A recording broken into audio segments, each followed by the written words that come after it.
ইসকিজান লেখনী নুসাই বানুর পর্ব ২৭ বহু অপেক্ষার পর অবশেষে নিজের স্ত্রীর কাছে যাওয়ার সুযোগ পেল নওশাদ। নিশাতের পাশে তখন তার দুটো মামাতো বোন বসেছিল। দরজার সামনে দাঁড়িয়েই নওশাদের চোখ আটকে যায়। লাল শাড়িতে নববধূর সাজে মাথা নিচু করে বসে আছে নিশাত। মুখে লাজ নিয়ে চোখ নিচের দিকে নিবদ্ধ করে রেখেছে। ঘরে সদ্য স্বামীর উপস্থিতি টের পেতেই তার শরীরটা হালকা কেঁপে উঠল। বুকের ভেতরটা তার ধুকপুক করছে। এই লোকটার নামে আজ নিজেকে কবুল করেছে সে। এছাড়া ও পর্দা ছাড়া তার ভীষণ অস্বস্তি হচ্ছে। যদি ও নওশাদ এখন তার জন্য এখন মাহরাম, তবুও ভিতরে ভিতরে তার ভীষণ সংকোচবোধ হচ্ছে। নওশাদ পাঞ্জাবির কলারটা একবার ঠিক করে সদ্য বিয়ে করা স্ত্রীর মুখটা দেখার চেষ্টা করল। মাথা ভর্তি ঘোমটা টেনে নিচু হয়ে বসে থাকায় নিশাতের মুখ স্পষ্ট দেখতে পাচ্ছে না নওশাদ। নওশাদ ধীরে ধীরে এগিয়ে এসে নিশাতের ঘা ঘেঁষে বসল। নওশাদের কাঁধের সাথে নিশাতের কাঁধ স্পর্শ করতেই নিশাতের শরীর কেঁপে উঠল। অচেনা এক সংকোচে তার শরীর মৃদু কাঁপছে। নওশাদও মুহূর্তের জন্য থমকে যায়। নিশাতের কাঁধ স্পর্শ করতেই নওশাদের শিরদাঁড়া বেয়ে এক শীতল স্রোত বয়ে যায়। মেরুদণ্ড সোজা হয়ে আসে তার। ভিতরে ভিতরে ভালো লাগার প্রজাপতি উড়াউড়ি আরম্ভ করে। আপাতত বুয়ের সাথে একান্তই কিছু সময় কাটাতে চায় সে। সেজন্য রুমে উপস্থিত নিশাতের দুই বোনের দিকে তাকিয়ে নাটকীয় ভঙ্গিতে বলল, স্বামী স্ত্রীর মাঝখানে বসে আছেন, আপনাদের লজ্জা করছে না? প্লিজ এবার রুম থেকে বের হন। I need privacy. নওশাদের কথা শেষ হতেই আয়েশা বেগম আর শাহিনুর রুমে প্রবেশ করলেন। তাদের পিছু পিছু নিশাতের খালা মরিয়ম ও তাদের মামি চাচিরা এসেছেন। একসঙ্গে এতজনকে রুমে ঢুকতে দেখে নওশাদের ভ্রু কুঁচকে গেল। মনে মনে বিড়বিড় করল, দুটো আপদকে বিদায় করতে না করতেই আবার পুরো মহিলা বাহিনী হাজির। অন্যদিকে নওশায়ের মুখের অভিব্যক্তি দেখে মেয়ে দুজন হাসছে। বেচারা তাদের রুম থেকে বের করে বুয়ের সাথে একান্তই কিছু সময় কাটাতে চেয়েছিল। আর এখন তো উল্টো ঘরটা আরও লোকজনে ভরে গেল। তার একান্তে সময় কাটানোর আশা আপাত পুরোপুরি ভেস্তে গেল। নওশাদ অসন্তুষ্ট মুখে মায়ের দিকে তাকিয়ে বলল, মা তোমরা আবার এলে কেন? শাহিনুর নির্বিকার ভঙ্গিতে তাড়া দিয়ে বললেন, আমরা একটু পরই বের হব।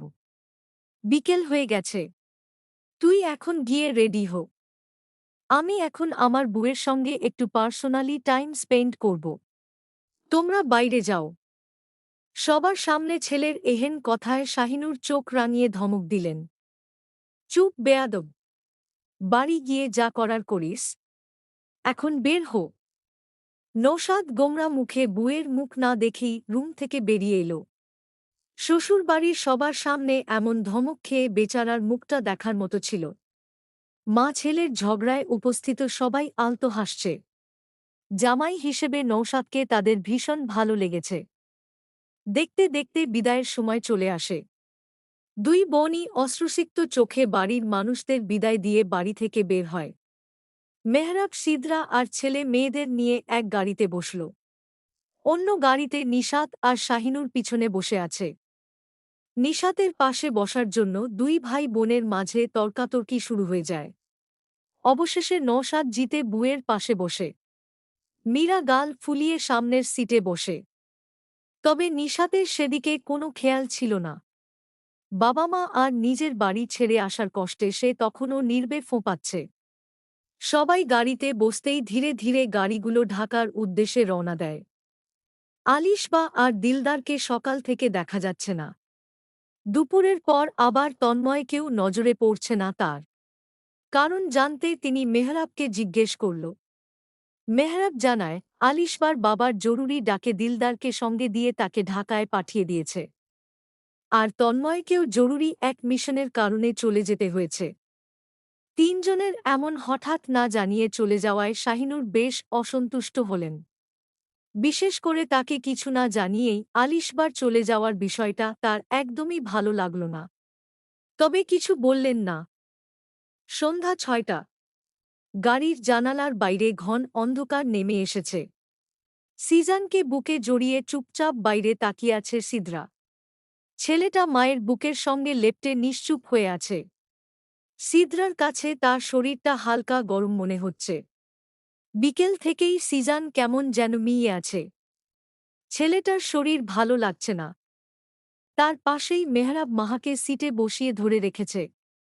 সিদরা একবারও বাবা মেয়ের দিকে ফিরে তাকাচ্ছে না। বিকেল থেকেই তিনজনের মধ্যে মান অভিমান চলছে। বাবা মেয়ে দুজনই কয়েকবার তার সঙ্গে কথা বলার চেষ্টা করেছে, কিন্তু সিদরা কোনো উত্তর দেয়নি। সারাদিন ছেলেমেয়ের পেছনে খেটে একটু বকাচকা করলেই একজন বাবার কাছে নালিশ করে আর অন্যজন মেয়েকে কিছু বললেই উল্টো তাকেই কথা শোনাবে। এতে বাবা মেয়ে দুজনের উপরই তার ভীষণ অভিমান হয়েছে। মাহা বসে বসে মাকে দেখার চেষ্টা করতে লাগল, তবে নাগাল না পাওয়ায় মায়ের মুখ দেখতে পারছে না। ছোট্ট মেয়েটা মায়ের তার সাথে কথা বলার কারণ বুঝতে না পারলেও মায়ের হঠাৎ দূরত্বটা ছোট্ট মনটা টের পাচ্ছে। মায়ের বোরকার একাংশ টেনে ধরে মাকে ডাকছে, মা, মাম্মা, মা। সিদরা মেয়ের ডাকে ফিরে ও তাকাল না। এভাবে বেশ কিছুক্ষণ ধরেই তাকে ডাকছে। বেশ অভিমান জমেছে মেয়ের প্রতি। এখন ও মুখে কথা ফোটেনি, অথচ কেঁদে কেঁদে বাপের কাছে তার নামে বিচার দেওয়া শিখে গেছে। মেয়ের ডাকে সিদ্রাকে কোনো সাড়া শব্দ করতে না দেখে মেহরাব গম্ভীর গলায় বলল, পাখি, মেয়ে ডাকছে তোমাকে। মেহরাবের কথা শুনেও সিদ্রা ফিরে তাকাল না। যেন সে ঠিক করে নিয়েছে আজ কিছুতেই বাবা মেয়ে কারো সঙ্গেই কথা বলবে না। এদিকে মায়ের কোনো সাড়া না পেয়ে মাহার ছোট্ট মুখটা কাঁদো কাঁদো হয়ে এলো। ঠোঁট উল্টে অসহায় চোখে বাবার দিকে তাকাল। মায়ের এভাবে মুখ ফেরানোটা ছোট্ট মেয়েটা নিতে পারছে না। মেয়ের মুখ দেখে মেহরাব আলতো করে সিদ্রার কাঁধে হাত রেখে নিজের দিকে ফেরাল। সিদ্রা অভিমানভরা চোখে স্বামীর দিকে তাকাতেই মেহরাব নরম হয়ে এল। নরম গলায় বলল, মেয়েটা কাঁদছে, পাখি, কোলে নাও। সিদ্রা এক পলক মাহার দিকে তাকাল। ছোট্ট মেয়েটা ঠোঁট উল্টে কাঁদো কাঁদো মুখে তার দিকেই তাকিয়ে আছে। মুহূর্তেই সিদ্রার বুকটা নরম হয়ে আসে। এমন মায়াভরা মুখের দিকে কতক্ষণই বা অভিমান করে থাকা যায়। এতক্ষণ মেয়ের ডাকে সাড়া না দিয়ে থাকাটা তার কাছে বেশ কঠিন ছিল। মেহরাবের দিকে তাকিয়ে সিজানকে তার কোলে দিতে দিতে বলল, ছেলেটাকে ধরুন তো। মেহরাব সিজানকে বুকে নিল। সিদরা মাহাকে কোলে তুলে নিল। মাহা মায়ের কোলে যেতেই মায়ের গলা জড়িয়ে ধরে। সিদরা নিকাবের ভিতর দিয়েই মেয়ের মাথায় চুমু খেল। মায়ের ভালোবাসার পরশ পেতেই মেয়েটা ফুপিয়ে কেঁদে উঠল। মায়ের অবহেলায় মেয়েটা কষ্ট পেয়েছে। সিদরা মেয়েকে বুকে জড়িয়ে মাথায় আদুরে হাত বুলিয়ে দিতে দিতে বলল, এখন কাঁদছ কেন? তখন তো ঠিকই বাবার কাছে মায়ের নামে অভিযোগ করছিলে। মা ভালো না, মা বকে, এখন মায়ের কাছে কেন এসেছেন শুনি? মেয়ে কি আর বুঝল মায়ের অভিযোগ? সে তো এত সময় পর মায়ের কোলে যেতে পেরে মহা খুশি। কান্না থামিয়ে চোখে পানি থাকা অবস্থায় হাসল। মায়ের নিকাব তোলার চেষ্টা করে মায়ের মুখ দেখার চেষ্টা করল। সিদরা নিকাবটা একটু সরিয়ে মেয়েকে নিজের মুখ দেখাল। মায়ের মুখ দেখে যেন মাহার মনটা শান্ত হল। সিদরা আদর করে মেয়ের কপাল, গাল আর ঠোঁটে একের পর এক চুমু খেল। মায়ের স্নেহমাখা পরশ পেয়ে মাহা খিলখিল করে হেসে উঠল। ছোট্ট মুখটা মায়ের গালে ঠেকিয়ে আদুরে ভঙ্গিতে চাটতে লাগল। মায়ের প্রতি ভালোবাসা প্রকাশের চেষ্টা করল। মেহরাব সিজানকে বুকে নিয়ে চুপচাপ মা মেয়ের ভালোবাসার মুহূর্ত দেখল। মা মেয়ের হাসি মুখ দেখে ভিতরটা ভালো লাগায় ছেয়ে যায়। সিজানও বাবার পাঞ্জাবির কলার মুঠো করে ধরে নিভু নিভু চোখে মা আর বোনের দিকে তাকিয়ে আছে। কিছুক্ষণ পর মেহরাব সিদরার একেবারে ঘেঁষে বসল। আলতো করে তার কাঁধে হাত রেখে নিজের দিকে টেনে আনল। স্বামীর স্পর্শ পেতেই সিদরা মুখ বাঁকাল। লোকটার উপর তার অভিমান এখনও কাটেনি। কারণে শুধু বকাঝকা আর হুমকি দিবে। সিদরা মাহাকে কোলে বসিয়ে নিকাব ঠিক করতে করতে স্বামীর উদ্দেশ্যে অভিমানী বাক্য ছুড়ে দিল, দূরে সরুন অসভ্য লোক। কথাটা বলে বিড়বিড় করল, বকে এখন আবার ঢং করা হচ্ছে। মেহরাব সিদরার একদম কাছে বসেছিল। তাই বুয়ের বিড়বিড় করে বলা কথাগুলো তার কান এড়াল না। আগে হলে এমন কথায় অপমানিত হয়ে রেগে যেত, এমনকি হুমকিও দিত। কিন্তু এখন আর সেসব লাগে না। বরং এই অভিমানী কথাগুলোতেও সে ভালোবাসা খুঁজে পায় সে। সে এক হাতে সিদরাকে আলতো করে জড়িয়ে নিয়ে মৃদু হেসে বলল, বকেছি তো কি হয়েছে, এখন তো আদর করে ভুলিয়ে দিচ্ছি। মেয়েকে এত চুমু খেলে আমাকে একটা চুমু খাবে না? স্বামীর কথা শুনে সিদরার গাল লাল হয়ে উঠল। সামনে ড্রাইভার আর সাথে বাচ্চাদের সামলে লোকটা কী সব বলছে। লজ্জা সামলাতে তাড়াতাড়ি প্রসঙ্গ পাল্টে বলল, দূরে সরে বসুন তো। আমার মেয়েটাকে আপনি বিগড়ে দিচ্ছেন। মেহরাব কপাল কুঁচকে তাকাল। বুঝতে না পেরে প্রশ্ন করল, আমি আবার কখন মেয়েকে বিগড়ালাম? সিদরা স্বামীর দিকে তাকিয়ে শান্ত গলায় বলল, এই যে মেয়েকে একটু কিছু বললেই আপনি আমার উপর চড়ে বসেন। আমি কেন ওকে বকি সেটা তো দেখেনি না। উল্টো আপনার মেয়েকে বকার জন্য আমার উপর চিল্লান।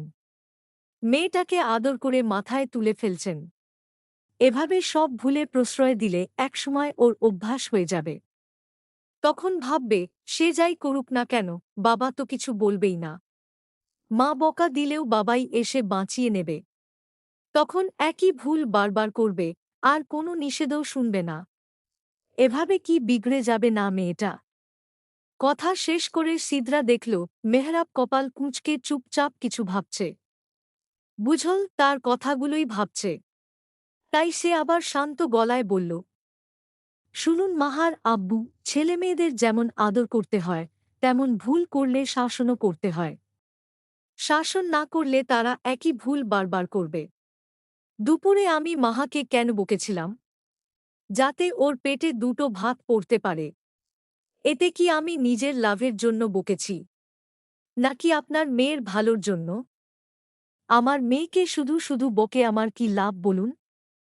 একটু থেমে আবার বলল, বকা দিয়ে যদি মেয়েকে দুটো ভাত খাওয়ানো যায় তাহলে এতে ক্ষতি কোথায়? শুনুন, শাসন করা খারাপ কিছু না। সন্তানকে মানুষ করতে হলে আদর যেমন দরকার তেমন শাসনও করতে হয়। সন্তানকে ভালোবেসে অতিরিক্ত প্রশ্রয় দিলে বাচ্চারা ধীরে ধীরে জেদি আর অবাধ্য হয়ে যায়। বাবা মায়ের একটা কথা ও শুনবে না। বুঝেছেন? সিদরা ভেবেছিল এবার বুঝি মেহরাব তার কথাটা বুঝেছে। কিন্তু মেহরাব তো মেহরাবই। সিজানকে আরও একটু শক্ত করে বুকে জড়িয়ে শান্ত গলায় বলল, হুম, বুঝেছি। কিন্তু আমার মেয়েকে আর বকবে না। কথাটা শুনে সিদরা হতাশ চোখে একবার স্বামীর দিকে তাকাল। এই মানুষটার নিজের সিদ্ধান্ত থেকে সরানো অসম্ভব। কাঁধ থেকে মেহরাবের হাতটা সরিয়ে দিয়ে কর্কশ গলায় বলল, আপনাকে বুঝানো আর কলাগাছকে বুঝানো একই কথা। দেখি, দূরে সরুন তো। পরদিন সকাল 10টা। জানালার ফাঁক গলে আসা সূর্যের আলো চোখে পড়তেই নিশাতের ঘুম ভাঙল। চোখ বন্ধ রেখেই নড়তে গিয়ে অনুভব করল নওশাদ তাকে আষ্টেপৃষ্ঠে জড়িয়ে গভীর ঘুমে মগ্ন। ঘুমের ঘোরে থাকায় প্রথমে বুঝতে পারল না কিছুই। লোকটাকে হঠাৎ করেই পরপুরুষ মনে করে আঁতকে উঠল। হায় আল্লাহ, সে কি কোনো পরপুরুষের বুকে শুয়ে আছে? তবে ঘুম কিছুটা হালকা হতেই মনে পড়ে কালকের কথা। কাল তো এই পুরুষটার নামে নিজেকে কবুল করেছে। কাল প্রায় 12টায় বাড়ি এসে পৌঁছায় তারা। বাড়ি পৌঁছে খাওয়া দাওয়া করে নিশাতকে নৌশাদের রুমে দিয়ে যায় মীরা। নৌশাদ প্রথম রাতেই নিজের অধিকার বুঝে নেয়। ফজরের নামাজ পড়ে ঘুমিয়েছিল নিশাত। এতটা পথ জার্নি আর না ঘুমানোর ফলে শরীরটা বেশ খারাপ লাগছে নিশাতের। নৌশাদের ঘুমান্ত মুখের দিকে তাকিয়ে লজ্জায় গাল গরম হয়ে আসে নিশাতের। নৌশাদের বাহু থেকে নিজেকে ছাড়ানোর চেষ্টা করতেই নৌশাদ উঠে যায়। চোখ খুলেই কিছুক্ষণ থম মেরে নিশাতের মুখের দিকে তাকিয়ে রইল। পরক্ষণেই মুচকি হেসে নিশাতের কপালে চুমু খেল। নিশাত তো স্বামীর দৃষ্টিতে লজ্জায় কুঁকড়ে যাচ্ছে। নৌশাদ ঘুম কণ্ঠে বলল, তোমার জন্য আমার ঘুমটা নষ্ট হয়েছে। এখন কি আমার উচিত না তোমার সঙ্গে আবার ও বাসর করা? নওশাদের কথার মধ্যে দরজায় কেউ নক করে। পরক্ষণেই ভেসে এলো আতিকের গলা। গম্ভীর কণ্ঠে তাকে ডেকে বলছে, নওশাদ, ঘুম থেকে উঠ ভাই। কখন থেকে তোকে কল দিচ্ছি। ভাই তোকে এক্ষুনি যেতে বলেছে। নওশাদের হাত কিছুটা আলগা হতেই নিশাত উঠে এক দৌড়ে উঠে ওয়াশরুমে চলে যায়। নওশাদ পিছন থেকে ডেকে ও লাভ হল না। বু চলে যাওয়ায় নওশাদকে ব্যথিত দেখাল। ভেবেছিল আবার বাসর করবে।